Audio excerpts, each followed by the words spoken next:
Hi everyone, Senator Jason Rarick here at the Capitol. And one of the issue areas that I have focused in on my whole time in the legislature is energy. And you've probably heard me say many times, we have to look at our energy future as being clean, reliable, and affordable.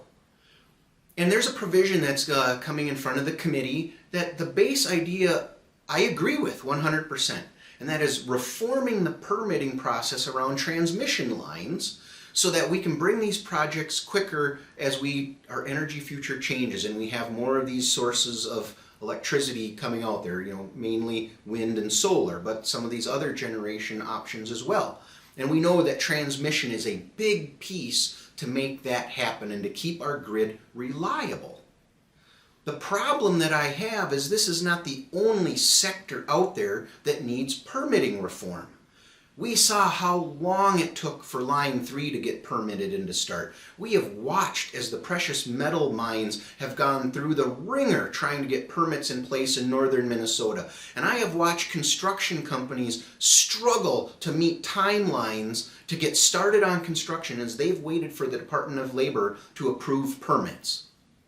I have said all along, and I am going to say in committee, and I will say on the Senate floor as this transmission line bill comes through, I cannot support it unless it covers everything across the board. Permitting reform is necessary for Minnesota if we want to move at the speed of business. We hear our leader, Mark Johnson, tell a story of a big company up in northwest Minnesota that for 2 years struggled as they wanted to expand a $400 to $600 million expansion, that they couldn't get state agencies to work with them and get permits in place.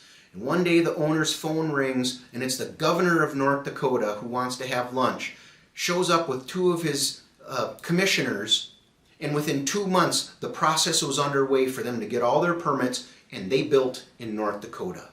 We can't have that if we want to see our economy in Minnesota grow. So I'm going to continue to have these discussions. Permitting reform is necessary across the board in Minnesota.